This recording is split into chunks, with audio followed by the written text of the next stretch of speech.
Thank you very much, Rachel. Thanks for bringing us all together today. Whilst people are joining, I just thought I'd jump in and introduce myself and introduce FinTech North as an organisation for those people who maybe don't know what we do, who we are, the role that we play in the ecosystem. So hopefully you can see some of the slides that I'm presenting now. Please let me know, Rachel, if they're not coming up on screen. But yeah, delighted to be with you today. My name's Joe. I'm General Manager of FinTech North. Really looking forward to hearing from our colleagues and friends at Rebuilding Society and CMS, and also, yeah, some other great speakers today as well. We're focusing on crypto compliance. So yeah, a really sort of frontier area of regulation and technology, and that's exactly where we like to be at FinTech North. So I just want to start the webinar by introducing us more formally to you, our audience, and then we'll get underway and get stuck into what's going to be a really fascinating discussion. So yeah, as I said, my name's Joe. I work for FinTech North. FinTech North, as an organisation, brings together the fintech community in the north of England. We do our best to develop the sector in the north wherever we can. So that includes providing connections and profile to startups, to scale ups, to new market entrants, generally trying to support them in their business development objectives. We're here to promote the North as a centre of excellence in fintech. So, talking about different regional specialisms that we see and what sets the North apart. And generally being a bit of a conduit between the regional and the national. So making sure that our entrepreneurs on the ground in places like Leeds, Manchester, Newcastle, Liverpool are aware of what's going on a national and indeed international stage when it comes to our sector. All of that's quite big picture, but I really like this graphic as a way of visualizing the work that we do. Primarily, we achieve those objectives by bringing people together for events, face to face or virtual like this one, conferences, seminars, trade missions, socials. We share content via our news page and also video content via our social media platforms as well. So doing everything we can to continue, engaging that community that we have. There's around 10,000 people in the FinTech North community, all of whom are interested in fintech, who work in fintech. We've got a really senior bunch of business leaders, generally in fintech and financial services, but also other adjacent sectors to fintech as well. And the FinTech North community itself is a broad church. Anybody and everybody with an interest in fintech. So hopefully we're welcoming some new faces to the webinar today, and also saying hi to some familiar faces as well. In terms of how we operate, we are entirely self-funded as an organization. We rely on the support of like-minded organizations of any sort of shape and size to come on board, to take a sponsorship, to take a partnership, to help us fund our activity. And huge thank you to all of these organizations that you can see on screen. They've stepped up, they've taken an annual partnership or sponsored an event with FinTech North, and they've really bought into our mission. And we couldn't do the work that we do without their support. So huge thanks to all of our partners and sponsors. And if anybody on this call is interested in hearing more about the work that we do, we'd love to have that chat with you after this. My email address is joe at fintechnorth.uk. So we'd love to have a conversation with you around working together.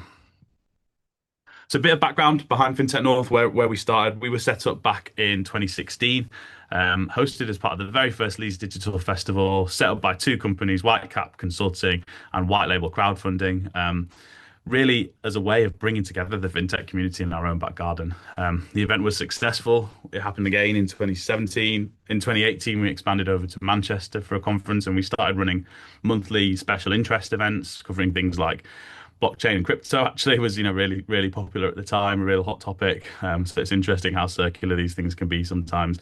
Banks and building societies, payments, open banking, these kind of topics were the things that were kind of sort of becoming nascent at the time. We then expanded over to Liverpool and up to the northeast with a conference in 2019. I joined the organisation as its first ever full-time employee in 2019 as well. So I think we had a dedicated resource for the first time at FinTech North, and from there on out, the story has been one of maturation, really. 2021, we brought on board Ryan, our second employee. In 2023, brought on board Rachel, our third employee. We started working with Silas, our fourth team member, in 2024, and I think in terms of where we're at now, we like to be seen as, and we certainly think of ourselves as more than just an events organizer. We see ourselves really as the focal point, almost like a trade body for fintech in the regions. And that's where we are today, I think. And we're trying our best to sort of evolve and develop the proposition wherever we can. This slide here just mentions around some of the growth that we've seen in that ecosystem, in that community. And I think to highlight here, the platform that we provide is genuinely, valuable in terms of people, doing business, making connections, generating leads, all of that stuff that keeps our sector going. With fintech being such a, B2B space, 80% of UK fintech is B2B. These kind of platforms, these communities are really important. And here on this screen, I'm not going to read these out to you all, but some amazing things that the community have said about us. We survey our community every year to find out, what they're interested in, what their challenges are, what kind of activity they want to see from FinTech North.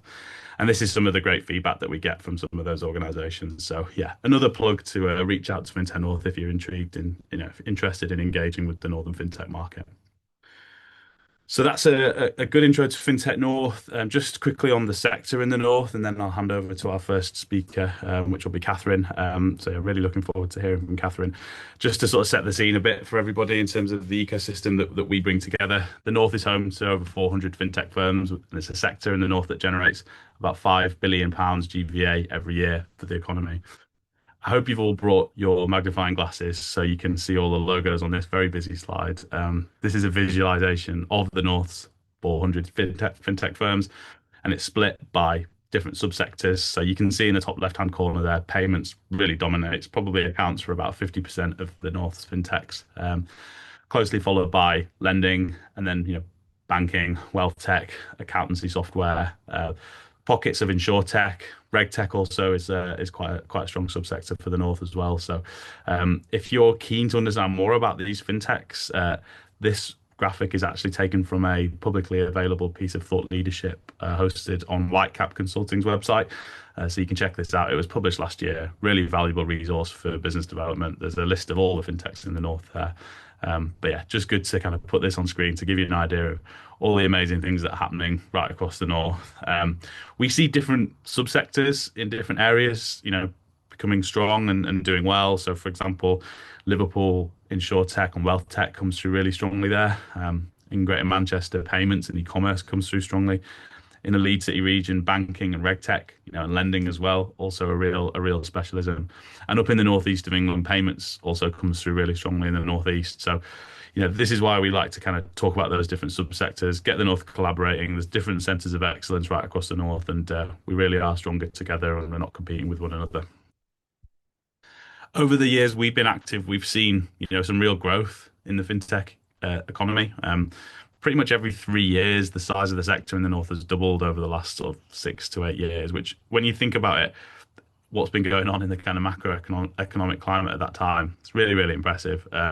So yeah, we're lucky that we're in such a dynamic, high growth sector. Fintech is both a high growth sector in itself and also an enabler of other sectors. So yeah, we look forward to continuing to support the development of what really is, a world-leading ecosystem that we have there here in the UK. It's one of the few areas that the UK still is a global leader in. So yeah, really happy to support that. I'll bring things to a close and hand over to Catherine shortly, just to highlight some of the sort of bigger names in the North that some of you will be familiar with, some homegrown success stories on this slide, also some recent inward investment wins for the North as well. So yeah, I just wanted to highlight some of that. And final things to say to you before I hand over to Catherine would just be, once you've signed up to this webinar, we'll be sure to get you added to our mailing list so you can find out about future events. But there's other channels that you can follow us across LinkedIn, across Instagram, as well as direct mailer. And just a final plug, our next big conference is hosted in Leeds on the 24th of June. So yeah, really looking forward to that event. You can find out more details on our website. But yeah, that's me bringing the presentation to a close. If I could ask Catherine to join me on the virtual stage as our first speaker. Thanks. And I'll hand over to you, Catherine. Lovely to see you. Can't wait Yes. to hear more. Hi, thanks, Joe. And thank you so much for the invite to come and say hi. So look, my bit's very short. So I've been in financial services since 2000. I've been in the crypto web space for about 7 years now. So I was a very early member of Crypto UK, which was amazing good fun to be wandering around the FCA and government, explaining to them what crypto was. I spent 3 years as MD of a crypto exchange for Europe and went through some very interesting early stages of regulation with Sam's help. Just a quick plug there. And I've done an extended period of board work since in Web3. Right now, I wear a few hats. So my day job is that I am chief strategist for our banking business at Softcat PLC. We've got 2,500 regulated firms that we help to source, modernize, and optimize their technology. We do a couple of billion a year within our sector. So I'm working with tier one banks, hedge funds, asset managers, insurers, fintechs, high street banks, and insurance. And we are proud to have a number of offices up north, including Manchester and Leeds. I'm going to say Birmingham because that's quite contentious whether or not Birmingham's up north. So please don't send me death threats if you don't consider Birmingham the north. But I really wanted to just spend my couple of minutes reflecting on the broader context of my 7 years in crypto. So when I first started, it was super niche. I have memories of the entire industry would basically land for a conference in Singapore, and you'd fit in, one massive room, whether you're in Singapore or Las Vegas, and Vitalik could just be wandering around and you could have a coffee with him. And I would literally explain to people what I did for a living that time, 7 years ago, and they'd look at me like I was mad and had kind of landed from the moon and probably should be locked away for having weird ideas. And I do also remember early days that if we ever saw crypto in the mainstream press, like on BBC News or something, we would literally be screenshotting it going, oh my God, the word Bitcoin's on the BBC website, which obviously now is basically nothing. So I've known Dan and Sam, who are also speaking today. I think I've known Dan for about 12 years when I started thinking about it. Sam, I think I've known for at least a decade. And they're both really phenomenal experts in cutting edge technology for financial services broadly and of course in crypto. So I think for me, over my sort of 7 years or so, and what I'm seeing now, and I think it comes full circle for me because I'm now working with a bit of crypto and quite a lot of TradFi, is the waves of regulation. When I first started talking about crypto, I would say more regulation, not less, sensible coins, sensible exchanges. And I'd literally get crypto pirates, sending me really hideous messages over LinkedIn. So it is likely that crypto is going to be as regulated as mainstream financial services. And if you're a crypto pirate, that's fine, but it won't get your Bitcoin to 250K anytime soon. So because of that plethora of rules globally and in the UK, essentially we've been behind the curve from MiCA. It's good news for me for the industry, and I think expect to see enforcement escalate, obviously. But the flip side of that is that the adoption's looking really good. So you look at things like tokenization of real world assets, adoption by really big, tier one banks, all those TradFi guys coming on board, particularly stable coins. Crypto originally was essentially just a weird asset class which was being used for speculative investment. You look at TradFi now, you know, crypto is now part of industry infrastructure. So the word ecosystem for me is probably overused, but the various fintechs have to work together. And of course, TradFi and Web3 now have huge overlap and have to work together. And for me, in my day job, I am asked weekly, big firms come to me and say, who are the reputable vendors in this space that we can work with? So I spend a lot of my time exposing specialist fintechs to larger firms. And that's giving me a lot of joy. And I think I expect to see a lot more of that. So if you're a fintech that is part of what is clearly an amazing landscape in the UK, do feel free to reach out to me. And finally, I know every time I use the word AI, probably a fairy dies or something, but I was very lucky last year to give a TED talk on the subject of the overlap between AI and blockchain. And for me, I'm a big believer that all the gains being made in AI are fantastic, both for fintech and for that crypto Web3 space. So yeah, that was all I had to say. Really keen to hear what the other speakers have to say. And thank you so much for the invite. Thanks, Rachel. Back to you. Thanks so much, Catherine. Can I now invite Sam to the virtual stage? Thank you. Well, thanks, Rachel. Can I just check that's working? You can see and hear me okay? Yeah, we've got you. Yeah, perfect. Yes. Hi, everybody. As Rachel said, I'm Sam Robinson. I work at the law firm CMS. I was going to tell you a little bit about myself, but Catherine has very kindly given a bit of an intro in what I do in the digital asset space. I'm a regulatory lawyer over here. And some of you may have come across CMS before, but if not, we were a fairly large law firm, but we are quite well spread out, and we do have offices in Liverpool, Manchester, and Sheffield. So we are quite spread out around the UK.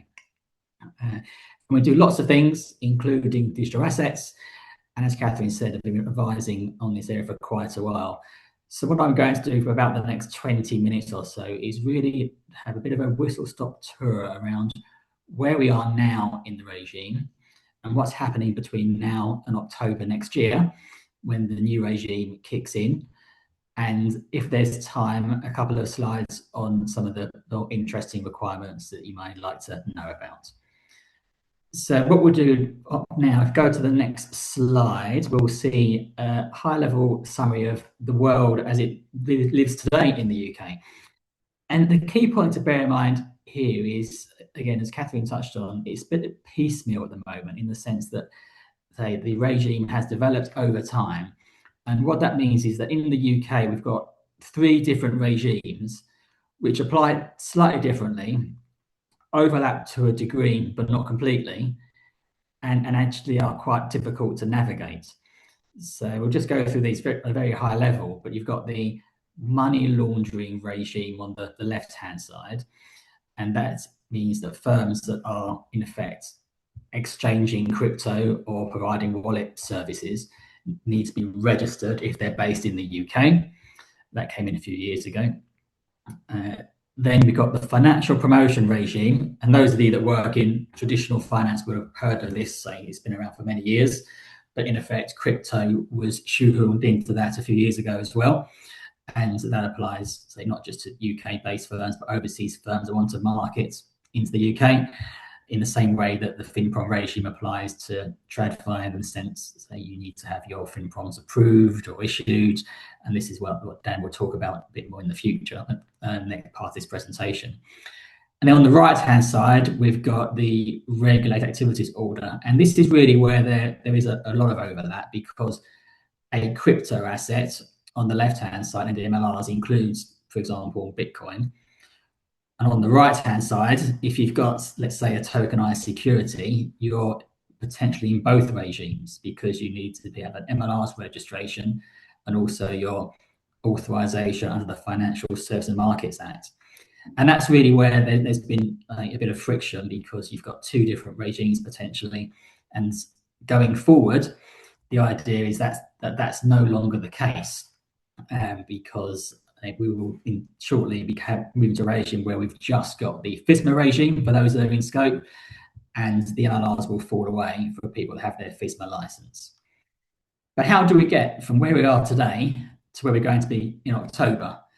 And on the next slide, you will see what has been going on with the FCA over the last couple of years, because a lot of work has gone into this. And there's been a lot of consultations and discussion papers come out on different parts of the regime to make sure that what's coming in under the Financial Services and Markets Act is going to be fit for purpose. And there has been a lot of discussion papers, consultations, going back years, as is on this diagram. This is a diagram straight from the FCA, so I cannot take any credit for this one, but it's very helpful to set the scene in regards to the work that's been going on. And all the trade bodies and others have been responding to, in effect, create the rules in a way that works until we get to the 25th of October deadline. We haven't got the final rules yet, but we are expecting them to arrive imminently, mainly because the application windows are opening in a not too distant future. And that's what we've got on the next slide here, which is the a high-level timing for those that want to apply under the new regime. And it's useful to work backwards here, because the regime comes into force in October next year. But the FCA they didn't really want everyone to apply in September next year. They wanted to allow themselves time to process the applications. So what we have is, in effect, an application window that starts in September this year and goes on to 20th of Feb next year. And firms that apply in that window, in effect, are going to be within the transitional requirements. That mean that if their application is not processed by October, they can carry on business. So in short, it means if the FCA takes longer to process the application, it doesn't matter, because they'll just transition into the new regime.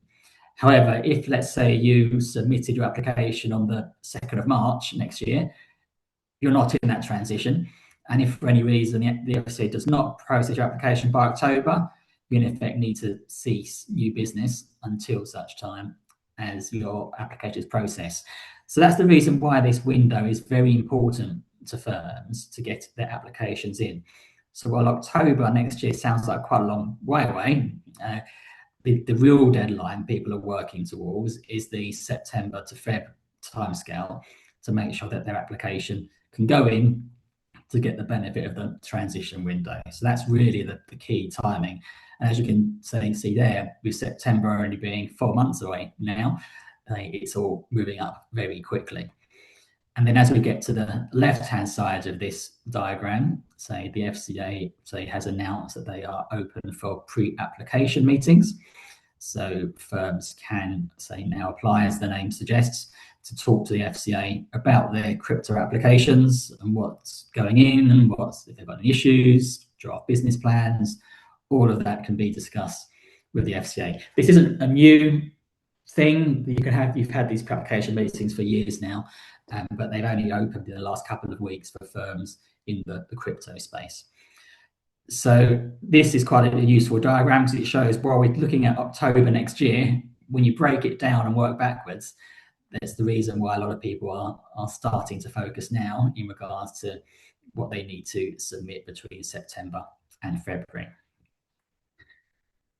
So that's a high-level summary of the timing if people want to be regulated. The next couple of slides are going to focus on, in effect, what's in scope of regulation, because that's one of the key points. And a lot of people are asking us in regards to what they're doing, is it actually regulated or not? Because we've got a whole new set of defined terms, we've got a whole new set of legislation saying which actual activities or products are going to be called. And that's what's in this slide here. And it does work in a kind of flow chart in that sense, because at the high level, we've got a crypto asset definition in legislation. And that focuses down onto qualifying crypto assets on the left and specified investment crypto assets on the right. And then again, down to stable coins and relevant specified investment crypto assets. When you translate this into normal language, so to speak, you get to a situation where you go down the left-hand side for cryptocurrencies such as Bitcoin and others, and then stable coins, and you go down the right-hand side when you've got more of your tokenized funds and tokenized shares and other tokenized products. That's at the high level, that's the way the regime is split, so when you're going down the left-hand or the right side. They're both regulated, so they are regulated activities for both sides. The key difference is how the rules then apply once you are regulated in this space. But for firms that are trying to work out, are they in scope or not, this is in effect the thought process. What products are you dealing in? That's one of the key points to look at. The other key point to look at is, what are you actually doing? What are your activities? And that's what's covered on the next slide here, because you have to be doing a specified investments in the usual way. And these are the key ones that relate to qualifying crypto assets. And some of these phrases will be familiar for those that work in this space: arranging deals, safeguarding, dealing, and so on. There's a few new ones, such as staking, as well as issuing, say, qualifying stable coins. But really, you need to be doing one of these activities to be within scope of the new regime. But what's quite important is on the right-hand side of this slide to do with the territorial scope, because in effect, what this is saying, this has been debated in great detail over the last few years, is that the traditional perimeter has been, if you're outside of the UK, then you're generally within an exemption. But that's changing. So if you're a non-UK firm, but you want to deal with UK consumers, you're going to be caught, even if you're doing it cross-border. If you want to deal with, in effect, institutional business, there's still an exemption for non-UK firms.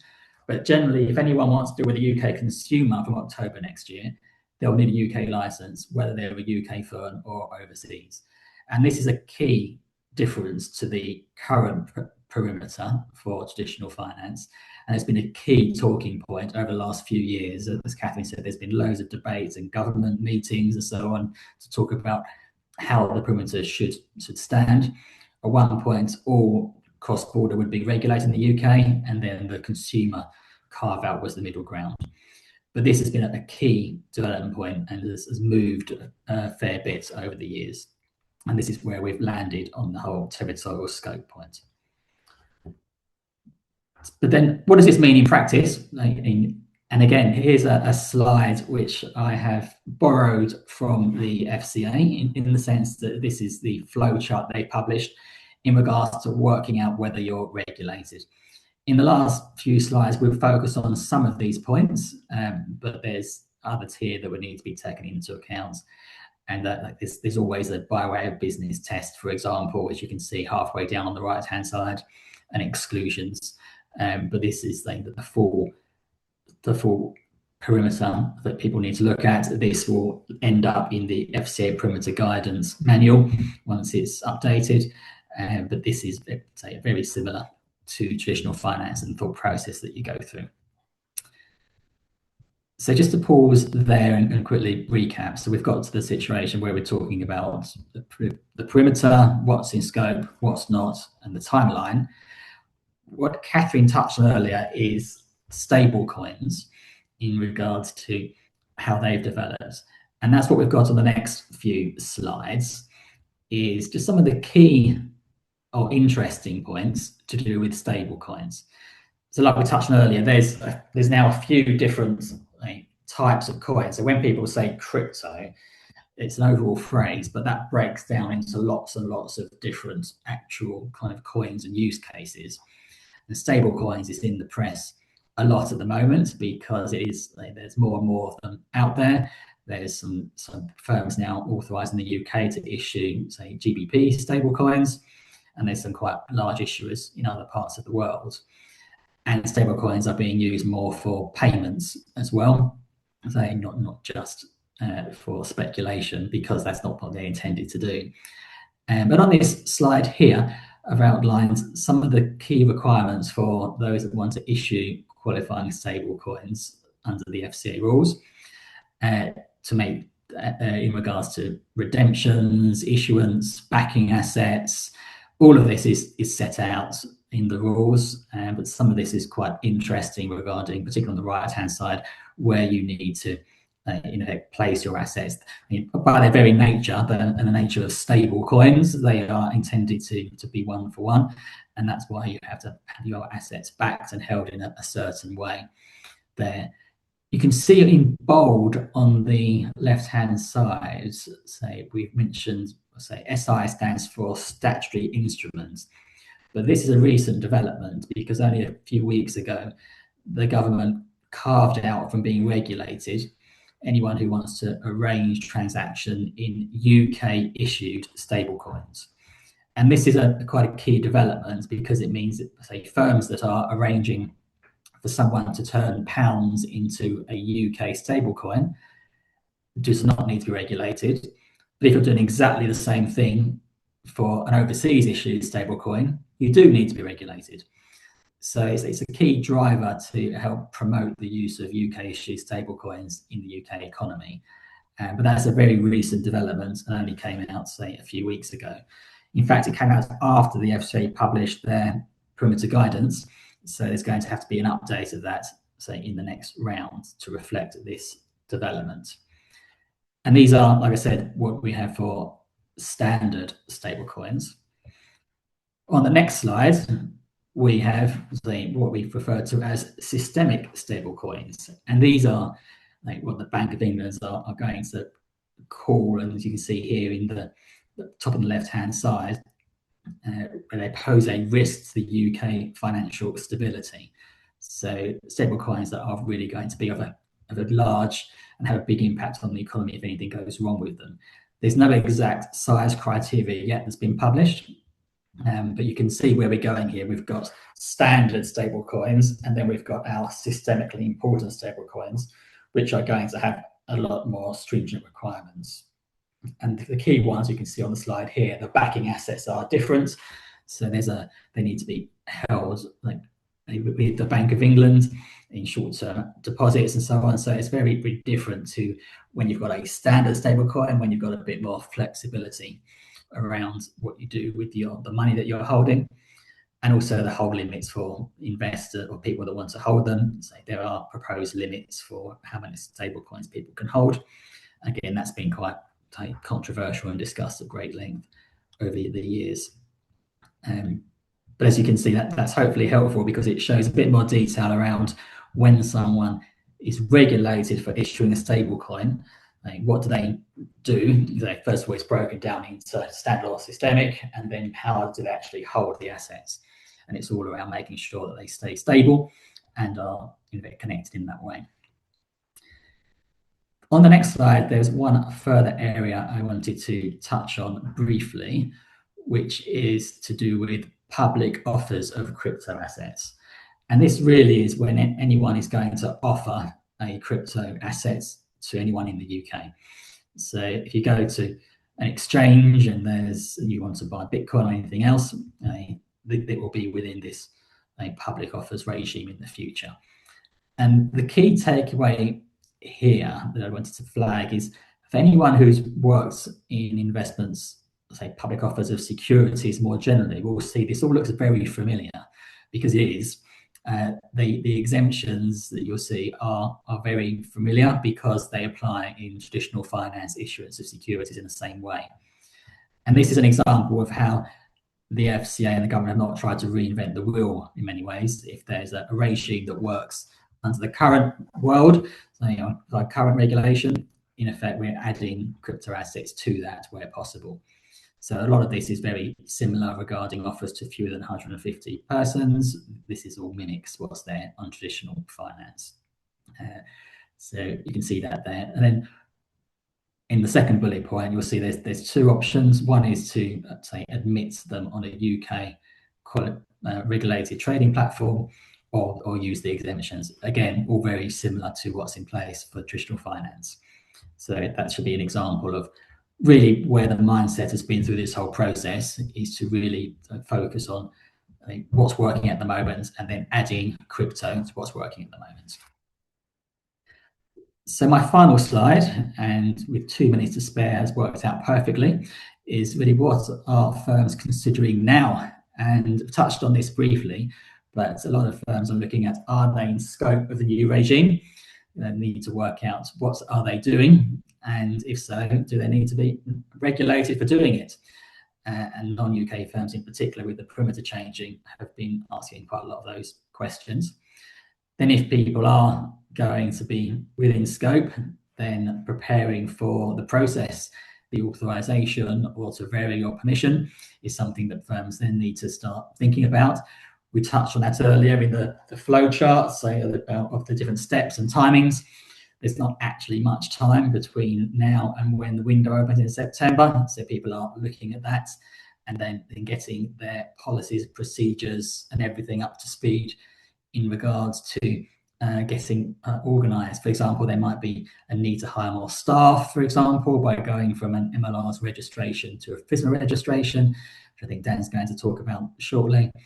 So there's quite a lot to think about in getting ready to submit that application. So that was everything from me, and I hope that's a short tour of where we are now, where we're going in the future, and what people are looking at in preparation.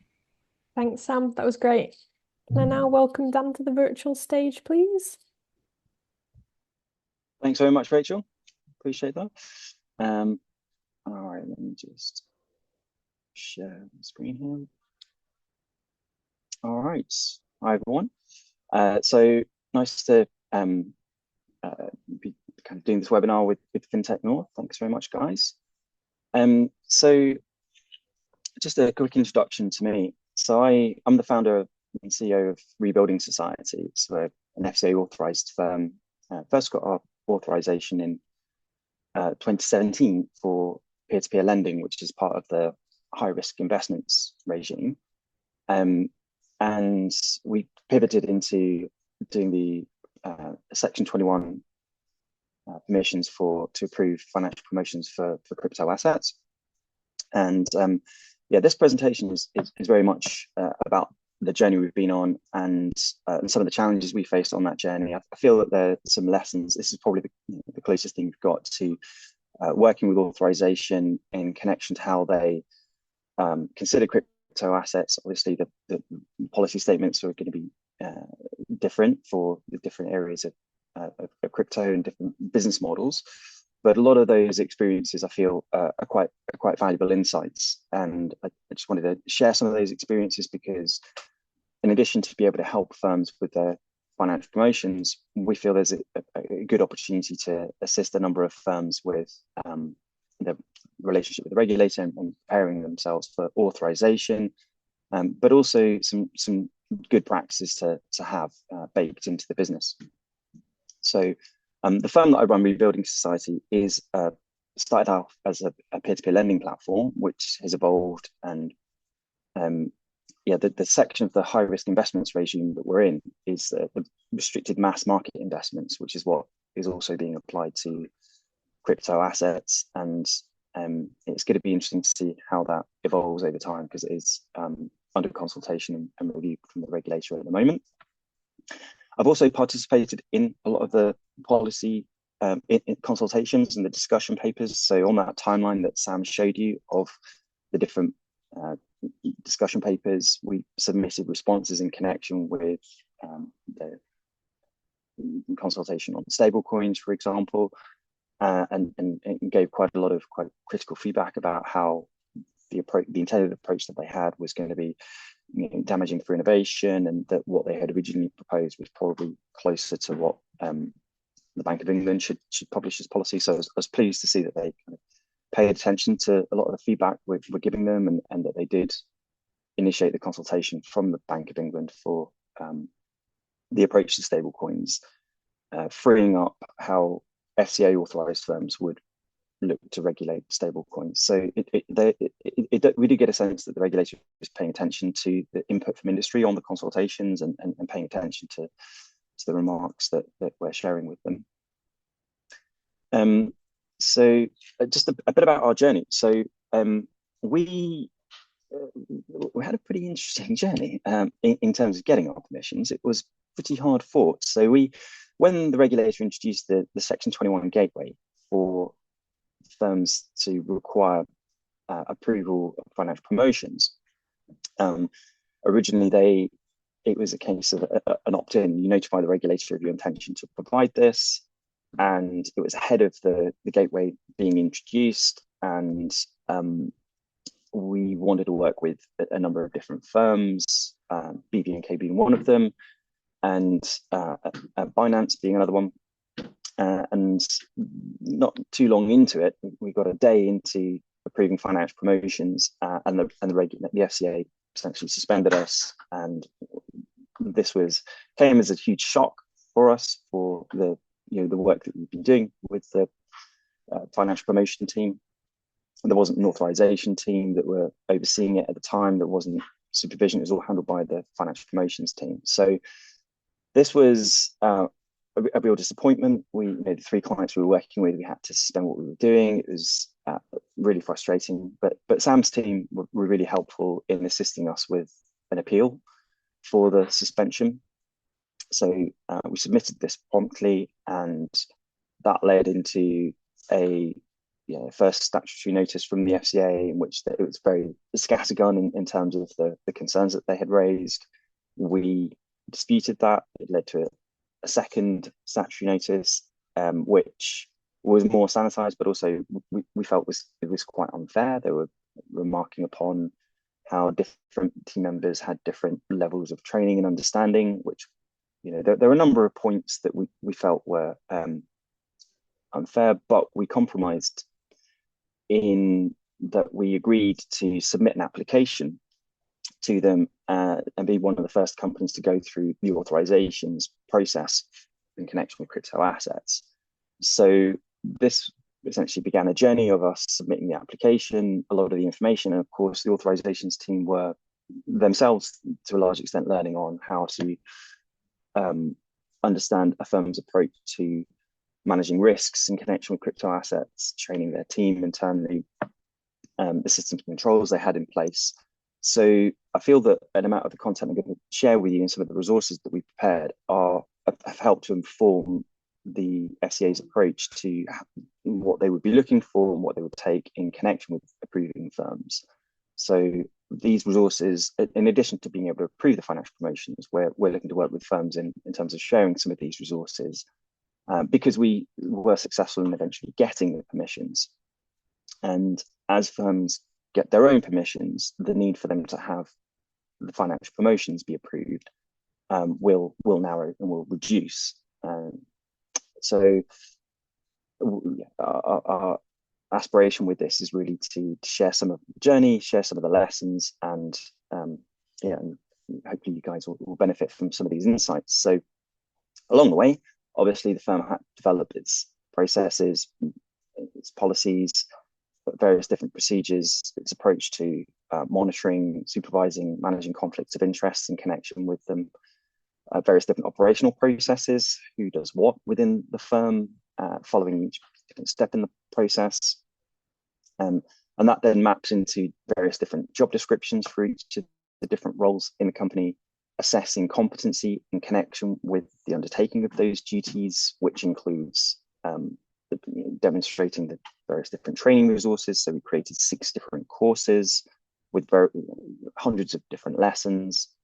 And each of the competencies has an assessment in connection with it that is includes a way of grading the level of competency that somebody has gained in connection with that particular skill.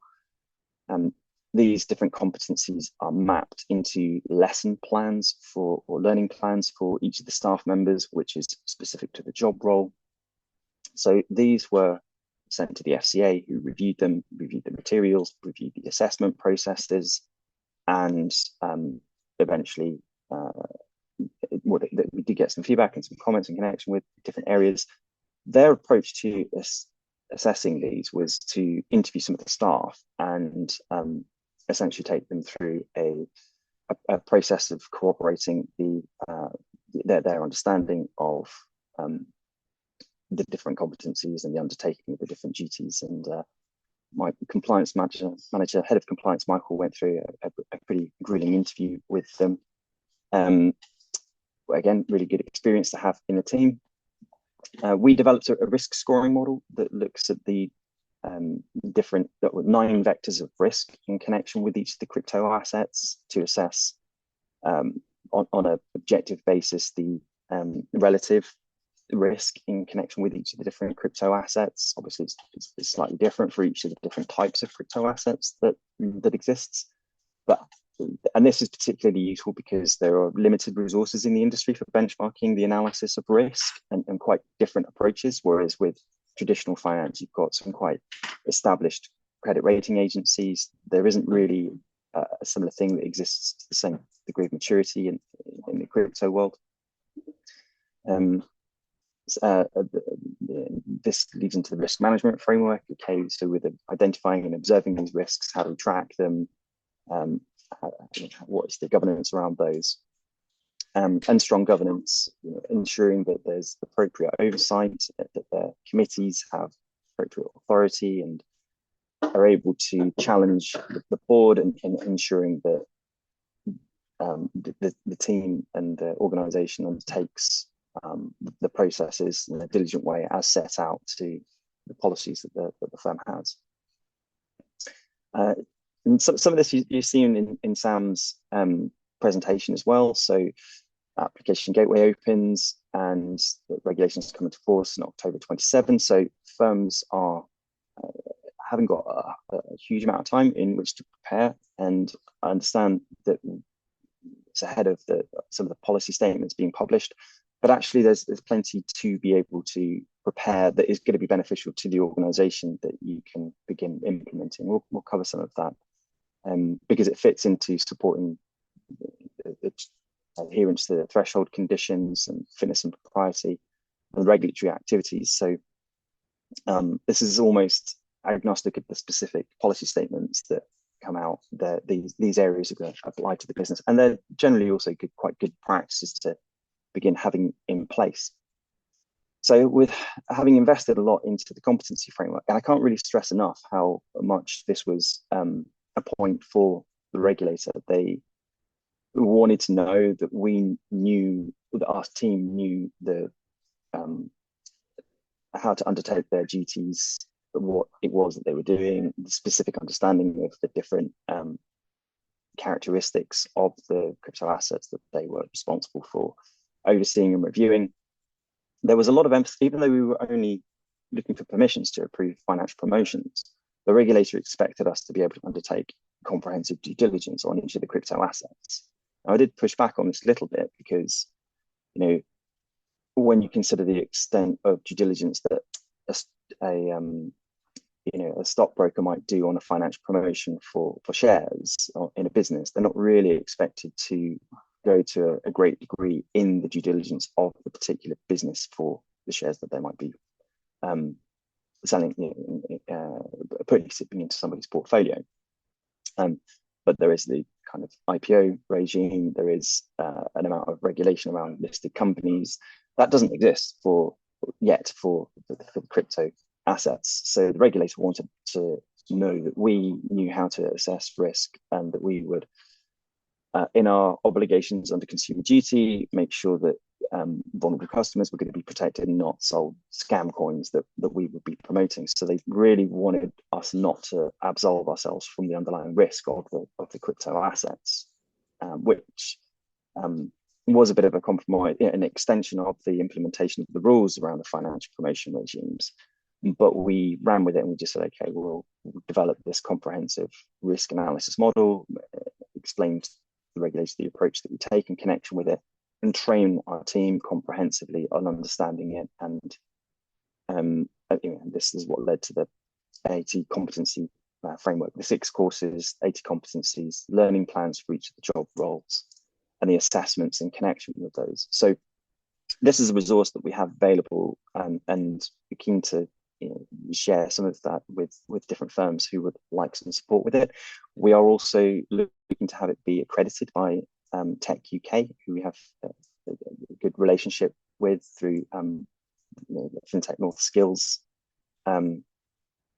relationship. So and various different universities have kind of reached out to us to leverage this and bring it into their FinTech Masters. And so it is a resource that we're hoping to eventually spin off or to supplement, but it is also very company specific. So it's very much a case of interpreting the policies and the processes, the duties that are in connection with following those, and evidencing the assessments that corroborate that the appropriate people have the appropriate skills. Similarly with the systems and the risk analysis model. So we had a lot of experience in developing a credit risk analysis model for evaluating the creditworthiness of businesses.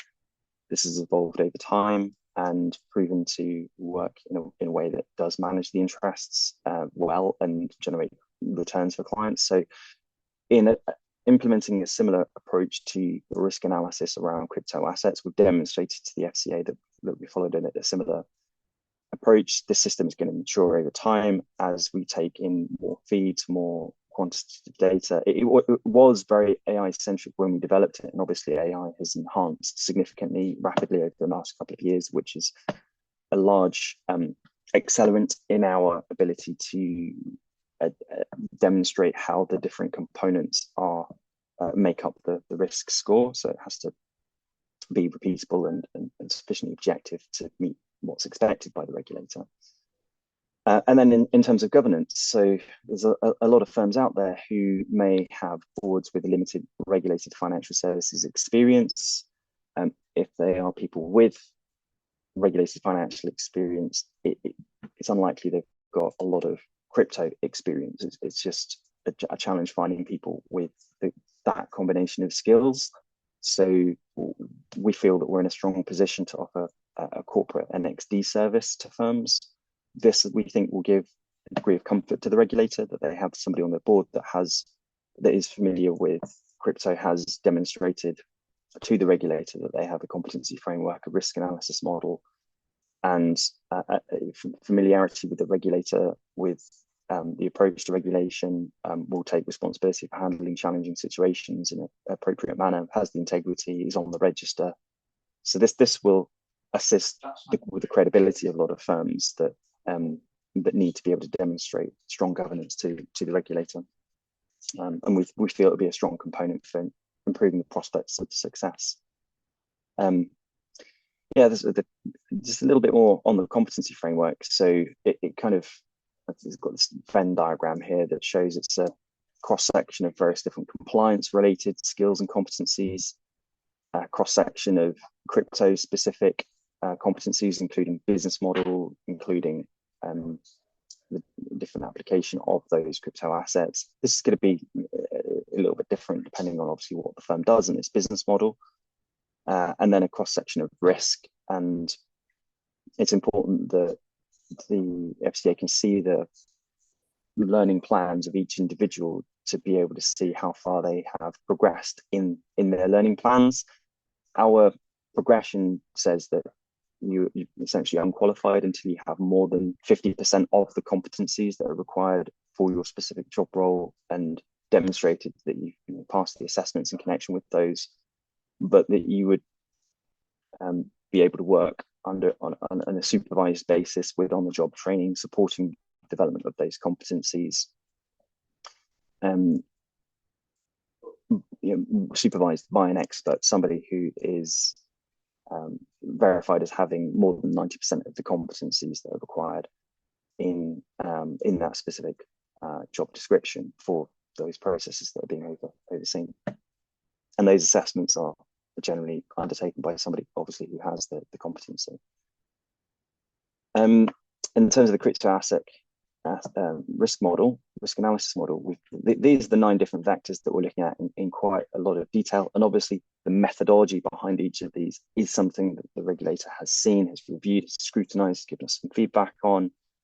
And so it's become a really comprehensive asset that we are keen to leverage. So looking at the issuer and the team, the technology, market and liquidity, cybersecurity, legal and regulatory, financial crime components, traceability and transparency is important in the financial crime. Operational matters, platform infrastructure, how the propagation layer works, code and defect. This is looking at the smart contracts and the breach history of the crypto assets and bridges and the oracles that have, how they're working. And the network and concentration risk is pretty important as well. So like I say, each of these is a score that's made up of at least 4, sometimes up to 10 components of risk that is assessed. Each of those components has a weighting that contributes to the score, and each of these 9 scores contributes to an overall risk rating. And this is evaluated and calibrated on a quarterly basis. Our Section 21 application workflow includes submitting an application, screening it, taking it through a process of due diligence, producing an internal report, which sets out recommendations in connection with risk mitigation, particular areas of supervision that we might want to pay particular attention to, might have specific areas of the business that we deem as being high risk that we would encourage is managed in a particular way. And then the review from the committee that leads to the decision to work with a client. A bit more about what the FCA is looking for. So obviously, viable business model that creates value for clients, effective internal supervision of the processes, which is demonstrated through strong governance, oversight, competent people, strong financial resources, risk management, consumer protection. So these are the kind of core areas which are really useful for a business to work on developing well ahead of specifically becoming authorized. These are just good practices for businesses to have baked into how they operate, and the regulatory requirements for them are very much oriented around improving the efficacy of the business and generating good outcomes for customers. So yeah, we would love to help anyone who is preparing to navigate this journey. We feel that we're well positioned, having been through it and succeeded, to assist other firms in improving the prospects of success. reducing the time that it takes and helping to navigate the journey of authorization. Just a couple of final slides. Because we have been shaping policy, we are quite well known to the regulators and various different department, authorization, supervision, and policy. This does mean that we are quite close to understanding the why behind some of the policy points, which is particularly helpful when you may need to push back with the interpretation of the application of that policy.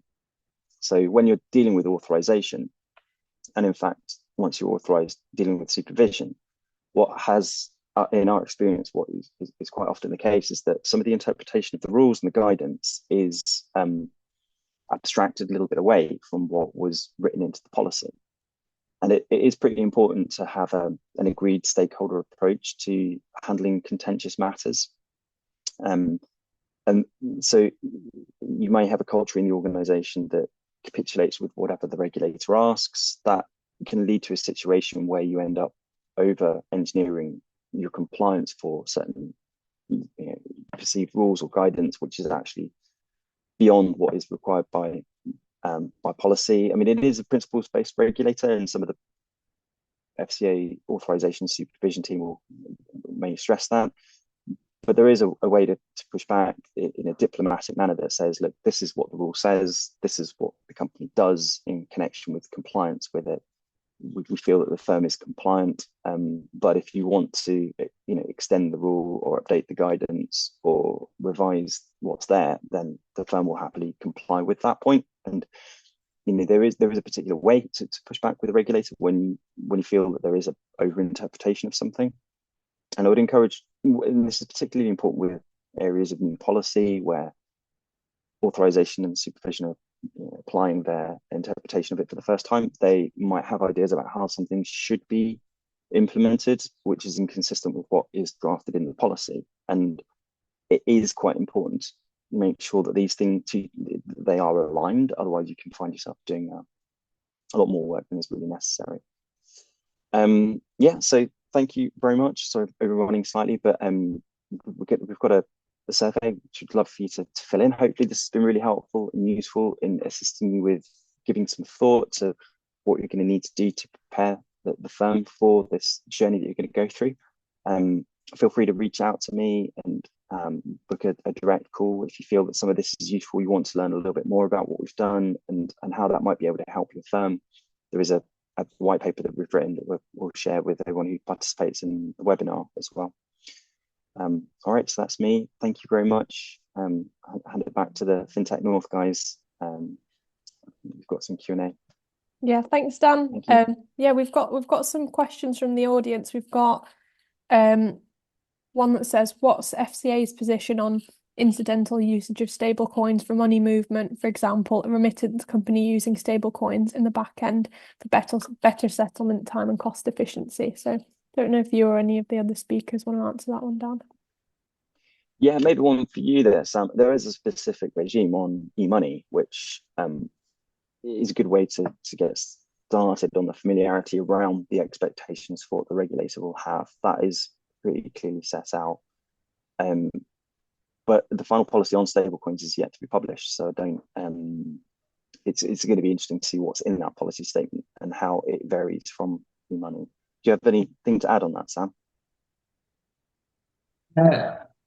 Only that I think that's describing what's commonly referred to as the stablecoin sandwich in many ways, where you've got fiat at one end being exchanged for stablecoins for the movement, and then back to fiat at the other end. The firms that are doing that, as you say, usually payments regulated rather than crypto regulated, because they're using stablecoins more for internal purposes rather than selling stable coins to investors. But it does depend on how the product is sold and marketed. If you provide stablecoin wallets to customers, then clearly you're going down more of the crypto routes. But normally that's not the case. Normally it's just a back-end efficiency usage. Thanks, Sam. We've got another question for you as well.